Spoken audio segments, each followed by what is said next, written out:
اب اس کے بعد یہ ایک سورت جو آ رہی ہے اس کے بارے میں عام طور پر آپ کو لکھا ہوا مل جائے گا کہ یہ سورہ جو ہے یہ مدنیہ ہے، لیکن یہ کہ یہ اکثر سورتوں کے بارے میں یہ جو آخری ہے، ہر قرآن مجید میں کوئی نہ کوئی ایک رائے تو لکھی ہے، لیکن جب تفصیل دیکھتے ہیں تو بہت سی آراء ہے اس میں، یہ کوئی ایک رائے نہیں ہوتی۔ میں نے جب تحقیق کی ہے تو حضرت عائشہ صدیقہ رضی اللہ تعالی عنہ کے قول کے مطابق یہ سورت بھی مکی ہے، مدنی نہیں ہے۔ سورۃ البینہ، بسم اللہ الرحمن الرحیم، لم یکن الذین کفروا من اہل الکتاب والمشرکین منفکین حتی تأتیہم البینہ، نہیں تھے وہ لوگ جنہوں نے کفر کیا تھا اہل کتاب میں سے اور مشرکین میں سے کہ انہیں علیحدہ کر دیا جاتا یا باز آ جاتے حتی تأتیہم البینہ، جب تک کہ ان کے پاس بینہ نہ آ جاتی۔ ظاہر بات ہے کہ وہ گمراہی میں مبتلا تھے، کوئی بین چیز آئے، کوئی واضح چیز آئے جس سے کہ ان کو محسوس ہو جائے، شعور ہو جائے کہ ہم گمراہی پر ہیں، اور یا اس کا مفہوم یہ ہے کہ جب تک بین ان کے اوپر بات نہ آ جائے اس وقت تک انہیں کاٹا نہیں جا سکتا، انہیں اپنے سے علیحدہ نہیں کیا جا سکتا۔ منفق جو ہے یہ دونوں طریقے سے مانے دے گا۔ اب قابل غور کیا بات ہے، وہ بینہ کیا ہے؟ رسول من اللہ یتلو صحفا مطہرۃ فیہا کتب قیمہ، ایک رسول اللہ کی جانب سے جو تلاوت کرتے ہیں پاکیزہ اوراق کی،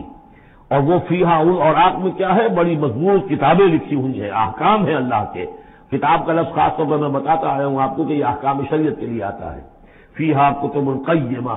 یہ ہے وہ چیز کہ جب اللہ کا رسول اللہ کی کتاب لے کر آ جائے تو یہ بینہ اب ہو گئی، اب بات واضح ہو گئی، اب کسی شک و شبہے کی گنجائش نہیں رہی۔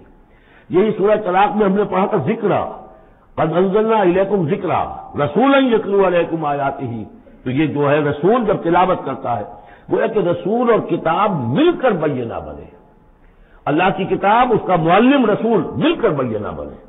اس اعتبار سے بینہ اور ذکر کی جو تعبیر ہوئی ہے اور اس کی ڈیفینیشن جو ہوئی ہے سورہ بینہ میں اور سورہ طلاق میں وہ بہت اہم ہے۔ اب فرمایا وما تفرق الذین اوتوا الکتاب الا من بعد ما جاءتهم البینہ، یہ جن لوگوں کو کتاب دی گئی تھی انہوں نے جو پہلے بھی تفرقہ کیا ہے آپس میں، یہ جو بٹ گئے کہ کوئی نصارہ بن گئے، کوئی یہودی بن گئے، پھر نصارہ میں نہ معلوم کتنے فرقے ہوئے اور یہودیوں میں کتنے فرقے ہوئے، یہ سارا تفرقہ ہوا کب؟ الا من بعد ما جاءتهم البینہ، مگر یہ کہ ان کے پاس بینہ آ چکی تھی، گویا کہ اس کے اب جرم کی وہ پورے طور پر اس کی سزا کے سزاوار ہو چکے۔ وما امروا، یہ آیت اس اعتبار سے بہت اہم ہے کہ دین کا پھر وہی خلاصہ جو ہم نے پڑھا تھا بہت ہی شدت کے ساتھ سورہ زمر میں، وہ پھر آ گیا۔ وما امروا الا لیعبدوا اللہ مخلصین لہ الدین حنفاء، اور انہیں حکم نہیں ہوا تھا مگر اس بات کا کہ بندگی کریں، پرستش کریں اللہ کی، لیکن اس کے لیے اپنی اطاعت کو خالص کرتے ہوئے۔ یہ نہیں کہ نماز تو اللہ کی پڑھ رہے ہیں لیکن یہ کہ اور کام اپنے نفس کی مرضی کے مطابق کر رہے ہیں، وہاں اللہ کے حکم کو ٹھکرا دیا ہے۔ کاروبار جو کر رہے ہیں وہ اور طریقوں سے کر رہے ہیں جو حرام ہے، یہ تو پھر بندگی نہ ہوئی۔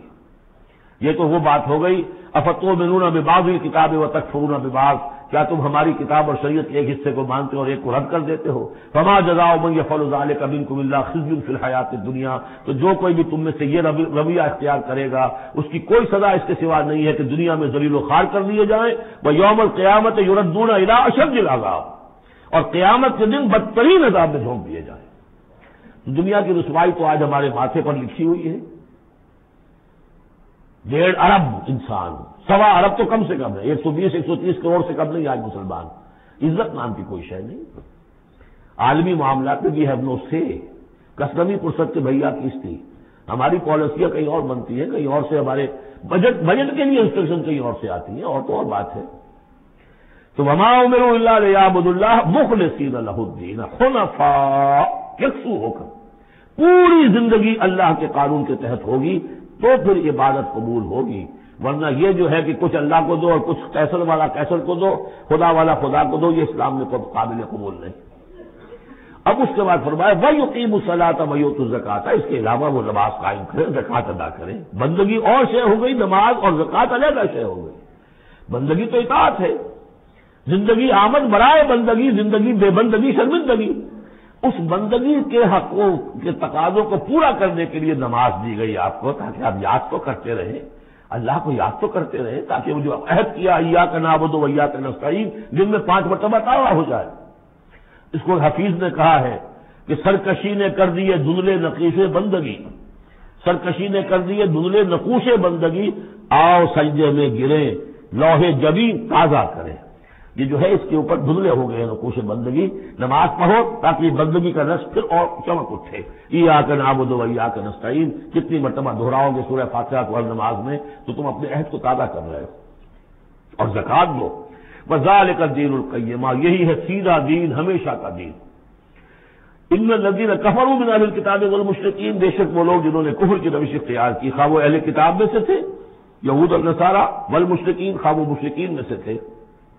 فی نار جہنم خالدین فیہا، وہ ہوں گے جہنم کی آگ میں، اس میں ہمیشہ ہمیشہ رہیں گے۔ اولئک ہم شر البریہ، یہ یقیناً بدترین خلائق ہے۔ ان الذین آمنوا وعملوا الصالحات، اس کے برعکس وہ لوگ جو ایمان لائے جنہوں نے نیک عمل کیے، اولئک ہم خیر البریہ، یہ بہترین خلائق ہے۔ اللہم ربنا اجعلنا منہم، اللہ تعالی ہمیں ان میں شامل ہونے کی توفیق عطا فرمائے۔ جزاؤہم عند ربہم جنات عدن تجری من تحتہا الانہار خالدین فیہا ابدا، ان کا بدلہ ہوگا ان کے رب کے پاس وہ باغات، رہنے والے باغات، ریزیڈینشل گارڈنز، جن کے دامن میں ندیاں بہتی ہوں گی اور جس میں وہ رہیں گے ہمیشہ ہمیشہ ہمیشہ ہمیشہ۔ یہ مقام اور ایک سورہ تغابن جو ہم نے پڑھی تھی، اس وقت میں نے وہ بات کا تذکرہ نہیں کیا تھا، دو مقامات قرآن مجید کے ایسے ہیں جہاں جو سائملٹینیس کنٹراسٹ ہے وہ یہ ہے کہ جہنم کے لیے صرف خالدین فیہا آیا ہے اور جنت کے لیے خالدین فیہا ابدا، تو یقیناً کوئی نہ کوئی فرق ہے۔ جیسے جہنم کے لیے بھی قرآن میں دوسرے مقامات پر ابدا بھی آیا ہے اور پھر سارا کچھ، لیکن جہاں کنٹراسٹ آ جائے جو فوری ہو، تو یہ جو سائملٹینیس کنٹراسٹ کے حوالے سے چنانچہ اسی بنیاد پر امت کے دو بڑی عظیم شخصیتوں کی رائے یہ ہے کہ جہنم ابدی نہیں ہے، ایک وقت میں آ کے کھوکھلی ہو جائے گی، ختم ہو جائے گی۔ یا تو وہ جہنمی وہ ہوں گے کہ جن میں خیر کا سرے سے کوئی ایلیمنٹ ہی نہیں، انہیں جلا کر راکھ کر دیا جائے گا، معدوم ہو جائیں گے، جیسے حیوانات معدوم ہو جائیں گے۔ اور اگر کوئی خیر کا ایلیمنٹ ہے تو جیسے بھٹی میں چڑھا کر دھو کر کپڑا نکال لیا جاتا ہے، ایسے ہی وہ ان کی روح جو ہے وہ نکال لی جائے گی اور وہ پھر جنت میں پہنچ جائیں گے۔ لیکن یہ عام اہل سنت کا عقیدہ نہیں ہے، یہ نوٹ کر لیجیے، کہیں آپ مجھے میرے خلاف کوئی فتوی نہ آپ کروا دیں، لیکن یہ ہے کہ دو افراد ہیں جو بہت عظیم ہیں۔ ایک تو یہ کہ جو یوں سمجھیے کہ شیخ اکبر کہلاتے ہیں، صوفیہ میں بہت چوٹی کی شخصیت، محی الدین ابن عربی۔ دوسرے وہ شخص کہ جو ہر اعتبار سے محی الدین ابن عربی سے بہت شدید اختلاف کرتے ہیں، بہت شدید اختلاف، امام ابن تیمیہ، اور جو یوں سمجھیے کہ سلفی جو مسلک جو لوگ بھی ہیں دنیا میں، ان کے نزدیک سب سے بڑے امام جو ہیں، سب سے بڑے عالم وہ امام ابن تیمیہ ہے رحمۃ اللہ علیہ، ان کی رائے بھی یہی ہے۔ تو دو عظیم اشخاص کا اس پر متفق ہو جانا، متفق گردید رائے بو علی بارائے من، تو یہ وہ یقیناً جو ہے اس قابل تھا کہ میں آپ کو اس کا تذکرہ ذکر بتا دوں۔ رضی اللہ عنہم، یہ لوگ جو ہیں وہ لوگ کہ ان الذین آمنوا وعملوا الصالحات اولئک هم خیر البریہ جزاؤہم عند ربہم جنات عدن تجری من تحتہا الانہار خالدین فیہا ابدا رضی اللہ عنہم ورضوا عنہ، اللہ تعالیٰ ان سے راضی ہو گیا، وہ اس سے راضی ہو جائیں گے، جب جائیں گے وہاں تو اللہ تعالیٰ وہ کچھ دے گا کہ راضی ہو جائیں گے۔ ذالک لمن خشی ربہ، یہ ان کے لیے ہے جو اپنے رب سے ڈرتے رہے۔ اللہم ربنا اجعلنا منہم، اللہم ربنا اجعلنا منہم۔ سورۃ الزلزال، اس کے بارے میں اختلاف ہے کہ یہ مکی ہے یا مدنی ہے، میرے نزدیک مکی ہے 100%، اور اس کے